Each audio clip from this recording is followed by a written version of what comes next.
Vous allez à Tavannes? Oh, cool, merci beaucoup. À l'image des méga-churches américaines, l'église qu'on va visiter maintenant est vraiment immense. Alors les responsables ont-ils eu la folie des grandeurs? Pourquoi construire si grand? On va voir ça. Merci beaucoup en tout cas, c'est vraiment sympa.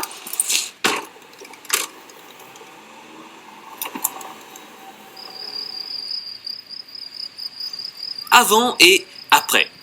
Il aura fallu 5 millions et beaucoup de patience à la communauté de Latane pour voir ce projet devenir concret. Ce jour est arrivé et face à la taille monumentale de cette église, on se demande pourquoi si grand. Si on fait quelque chose, il faut le faire, on le fait une fois pour une deux générations, je ne sais pas. Et puis on a opté pour cette solution-là. Oui.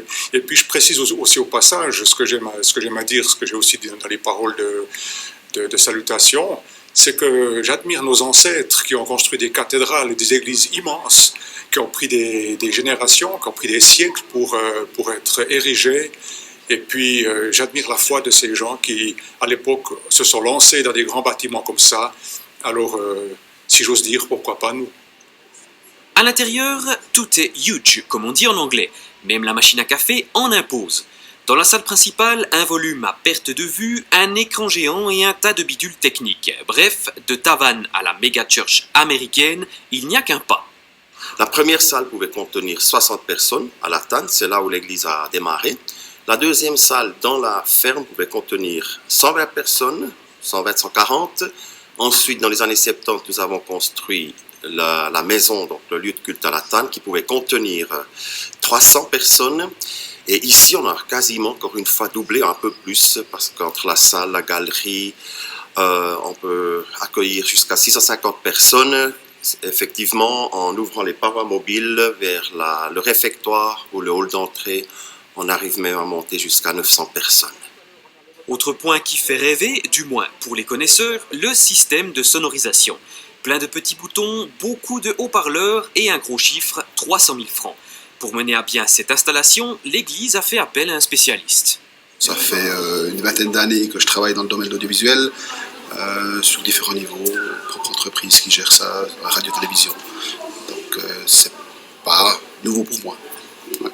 Mais c'est nouveau par rapport à faire des choses comme ça dans une église, ça c'est sûr, on n'a pas l'habitude. Du coup, vous dites que vous n'avez pas l'habitude, c'est carrément un choc pour vous. C'est pas un choc, c'est un plaisir. C'est-à-dire que si vous allez dans certains autres pays, ils mettent des moyens financiers beaucoup plus élevés qu'ici.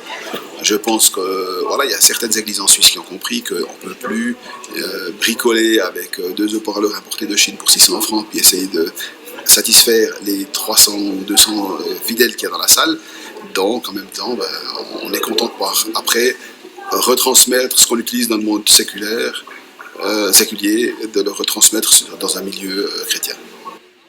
Au-delà des apparences, il y a une réelle volonté de la part de la communauté d'être présent pour l'accueil de son prochain. Certains ont même laissé entendre que l'amour de Dieu serait trop grand pour être contenu entre 4 murs, aussi grand soit-il. Ah ben ça c'est vrai. Alors je suis tout à fait d'accord.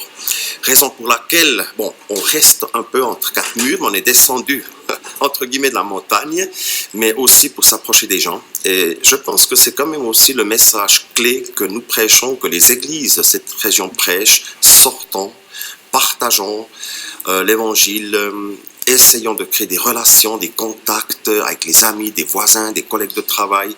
C'est très important. D'où l'intérêt pour le secteur gastronomique de cette église. Entre autres, tout à fait.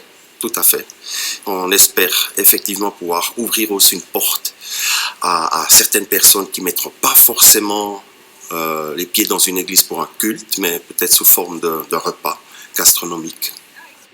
À prendre ou à laisser, mais sachez que les portes sont grandes ouvertes. De plus, un site web est à la disposition de tous les curieux à l'adresse suivante www.cet.ch. Bonne visite.